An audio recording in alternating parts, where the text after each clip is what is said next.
Hi guys, Smriti Solwa another video লৈ আপোনালোকক স্বাগতম জনাইছো। আশা কৰো আপোনালোকৰ ভাল, মোৰো ভাল। আকৌ আহিলো আজি আপোনালোকৰ ওচৰলৈ এটা নতুন ভিডিও লৈ পেলাই। এটো এটা ৰেচিপি ভিডিও হ'ব কাৰণ লকডাউনৰ বাবে ঘৰতে সোমাই আছো, হেতু কাৰণে বেলেগ বেলেগ ভিডিও আনিব পৰা নাই। সেই গতিকে এতিয়া আপোনালোকে ৰেচিপি ভিডিও এনজয় কৰক। পিছত যেতিয়া লকডাউন খুলিব তেতিয়া বহুত ধৰণৰ বেলেগ বেলেগ ভিডিও আমি আপোনালোকৰ মাজত লৈ আহিম। আশা কৰো মোৰ আগৰ ভিডিওটো চাই আপোনালোকে ভাল পালে আৰু যদি এতিয়ালৈকে নাই চোৱা তেতিয়া হলে ডেসক্ৰিপচনত তাৰ লিংক দিয়া থাকিব, আপোনালোকে তাত গৈ পেলাই চাই ল'ব। আৰু যদি মোৰ ভিডিওটো লাইক কমেন্ট শেয়াৰ কৰা নাই তেতিয়া হলে কৰি দিব। যদি আপোনালোকে এতিয়া ইনষ্টাগ্ৰামত ফলো কৰা নাই তেতিয়া হলে তলত মোৰ আইডিটো দিয়া থাকিব, তাত গৈ পেলাই আপোনালোকে মোক ইনষ্টাগ্ৰামত ফলো কৰি হলে বলক আজি আমাৰ ৰেচিপিটোৰ ফলে আমি আগবঢ়োৱা। আজি আমাৰ ৰেচিপিটো হৈছে পচলাৰ সৈতে ব্ৰইলাৰ মাংস। আমিনো পচলাৰ সৈতে ব্ৰইলাৰ মাংস কেনেকৈ বনাই খাওঁ সেয়া আপোনালোকৰ লগত শেয়াৰ কৰিম। তেতিয়া হলে বলক পচলাৰ লগত ব্ৰইলাৰ মাংস বনাবলে এতিয়া প্ৰথমতে মই লৈছো সোৱাদ অনুসৰি নিমখ, এয়া হৈছে চিকেন মছলা 1 টেবুলস্পুন, এয়া হৈছে জিৰা 1 টেবুলস্পুন, ধনিয়া 1 টেবুলস্পুন আৰু এটো হৈছে ৰেড চিলি পাউডাৰ কালাৰৰ কাৰণে, এয়া হৈছে হালধি গুড়া আৰু এয়া হৈছে আদা আৰু নহৰু আৰু অকমান জলকীয়াৰ পেষ্ট। এয়া মই দুটা ডাঙৰ ডাঙৰ পিয়াজ কাটি লৈছো। এখিনি মাংস আৰু এয়া পচলা আগতে কাটি থোৱা হৈছিল। তেতিয়া হলে বলক আজি আমাৰ ৰেচিপিটো আমি আৰম্ভ কৰো। কেৰাহীখন এটা গেছত দি দিলো। কেৰাহীখন গৰম হোৱাৰ পাছত আপোনালোকে তেল দি দিব। যদি বেছি তেলত খাব বিচাৰে বেছিকে তেল দিব আৰু যদি কম তেলত খাব বিচাৰে কম তেল দিব। মই ৰিফাইন তেল ইউজ কৰিছো, আপোনালোকে যদি বিচাৰে বেলেগ তেল ইউজ কৰিব পাৰে। তেলখিনি গৰম হোৱাৰ পাছত আমি পিয়াজখিনি দি দিলো। পিয়াজখিনি আমি তেতিয়ালৈকে ভাজিম যেতিয়ালৈকে পিয়াজখিনি কালাৰটো ব্ৰাউন হৈ নাযায়। এয়া দেখিছে পিয়াজখিনিৰ কালাৰটো চেঞ্জ কৰিব ধৰিছে। তেনেকুৱাতে আমি পিচি থোৱা আদা নহৰুৰ পেষ্টখিনি দি দিম।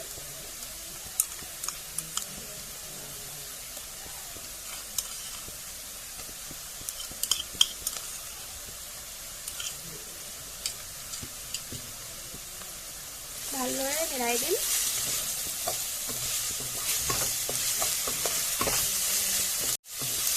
আদা নহৰুখিনি দিয়াৰ পাছত তেতিয়ালৈকে ভাজিম যেতিয়ালৈকে তেল আৰু আদা নহৰু পিয়াজ সকলোখিনি ভালদৰে একেলগ হৈ নাযায়।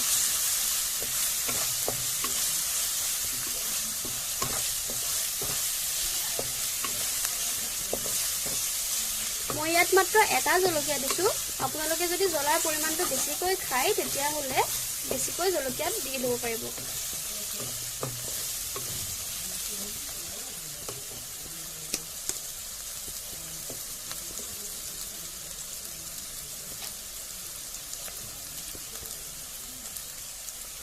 এয়া দেখিছে আদা নহৰুখিনি ভালদৰে মিল হৈ গৈছে।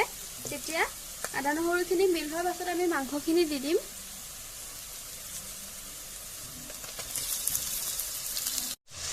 মাংসখিনি দিয়াৰ পাছত 2-3 মিনিটমান ভালদৰে পিঁয়াজ আৰু আদা নহৰুৰ পেষ্টখিনিৰ লগত ভালদৰে ভাজি ল'ব।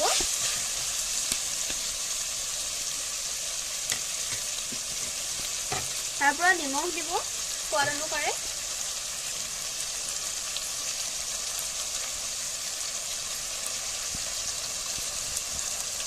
হালধি,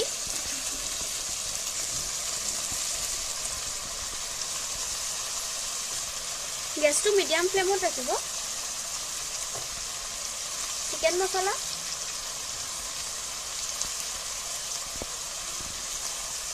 জিৰা, এইখিনি সকলোখিনি মছলা দি দিব আপোনালোকে মাংসখিনি ভাজি লোৱাৰ পাছত। আৰু ৰেড চিলি মই জ্বলাটো ব্যৱহাৰ কৰা নাই, ৰেড চিলি অকল কালাৰৰ কাৰণে সেইটো ব্যৱহাৰ কৰিছো।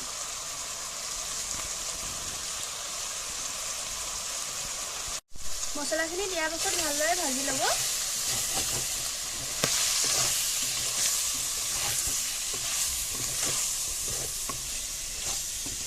আপোনালোকে যদি বিচাৰে ইয়াত আলুও ব্যৱহাৰ কৰিব পাৰিব, আমি আলু ব্যৱহাৰ কৰা নাই। মাংসখিনি 5 মিনিটমান মছলাখিনিৰ লগত ভালদৰে ভজাৰ পাছত মাংসৰ পৰা পানী ওলাবৰ কাৰণে ঢাকনিখন মাৰি দিব। এয়া দেখিছে মাংসৰ পৰা তেল বা পানী ওলাবলৈ আৰম্ভ কৰিছে। এবাৰ মিলাই দিছো।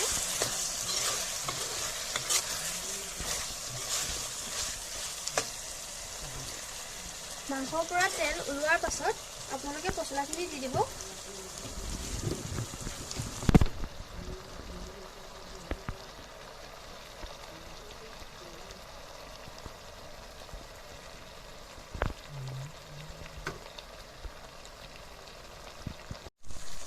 পচলাখিনি দিয়াৰ পিছত ভালদৰে মাংসখিনিৰ লগত পচলাখিনি মিলাই ল'ব।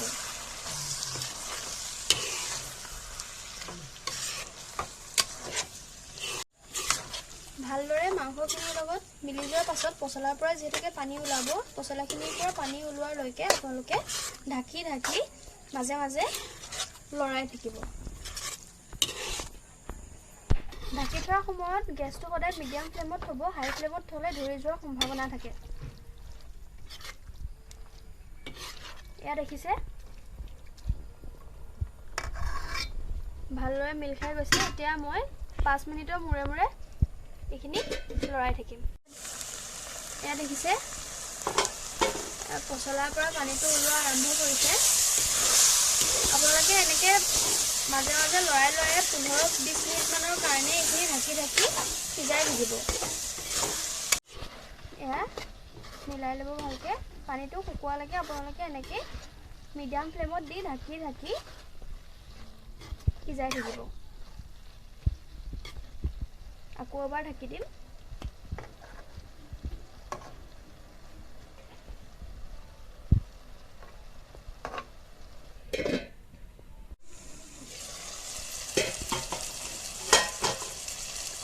এয়া দেখিছে শুকাই গৈছে। এতিয়া আমি ইয়াত অলপ পানী যোগ দিম।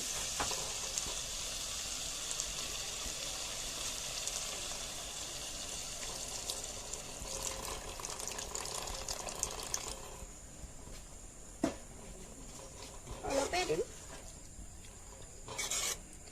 মাত্ৰ পচলাখিনি ভালদৰে সিজালৈকে এইখিনি ঢাকি থ'ম। আপুনি যদি জুলীয়া কৰিব বিচাৰে ইয়াতকৈ বেছি পানী দি পেলাইও ৰাখিব পাৰে। মই যিহেতুকে ভাজিৰ নিচিনাকৈ বনাম, সেয়েহে একেবাৰে পানীখিনি শুকুৱাই দিম। আকৌ ঢাকন এখন মাৰি দিম। এয়া দেখিছে আমাৰ পানীখিনি শুকাই গৈছে। পচলাটো তেতিয়ালৈকে ভাজিব যেতিয়ালৈকে একদম মিহি হৈ নাযায়। যদি পচলাটো ডাঙৰ হৈ থাকে তেতিয়াহ'লে খিচখিচিয়া লাগিব খাবলৈ।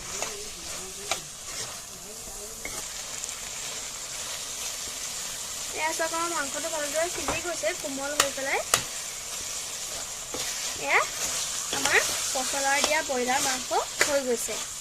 এয়া দেখিছে আজি আমাৰ ৰেচিপিটো হৈ গৈছে। এতিয়া টেষ্টিং কৰা টাইম হয় নাই? তেতিয়াহ'লে টেষ্ট কৰি চাওঁ আহক।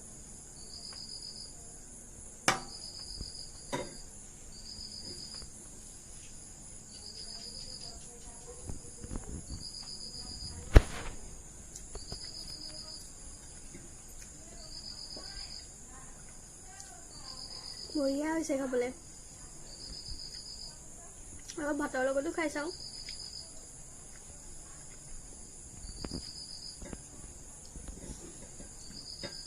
হেলে পচলা অকণমানৰ লগতে মই সানি চাম।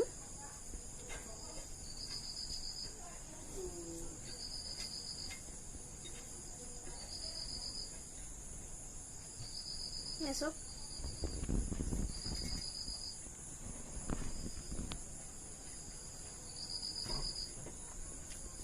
ভাতৰ লগত খাই আৰু ভাল লাগিছে।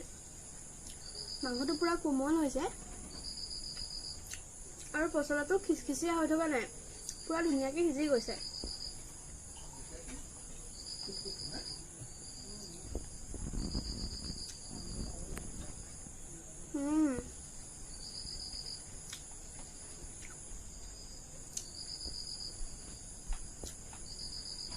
বঢ়িয়া হৈছে। ইয়াত যদি আপুনি জোলকৈও খাব বিচাৰে জোল হিচাপেও খাব পাৰে, কিন্তু মই ভাজিৰ ঢেকীয়াকৈ বনালোঁ। এনেকৈও ভাল হৈছে বা তেনেকৈও ভাল হ'ব। আপোনালোকে যদি বিচাৰে ইয়াত আলু আৰু বিলাহীও এড কৰিব পাৰে। মই আলু এড কৰা নাই, কিন্তু আপোনালোকে এড কৰি দিব পাৰে। তেতিয়াহ'লে আজি যদি ভিডিঅ'টো ভাল পালে চাই তেতিয়াহ'লে লাইক কৰিব, শ্বেয়াৰ কৰিব আৰু কমেণ্ট কৰিব। যদি ছাবস্ক্ৰাইব নাই কৰা তেতিয়াহ'লে ছাবস্ক্ৰাইব কৰিব। আৰু এটা কথা, মোৰ ইনষ্টাগ্ৰাম আইডিটো তলত দিয়া থাকিব, আপোনালোকে তাতো গৈ পেলাই ফ'ল' কৰি ল'ব। Thank you, bye by.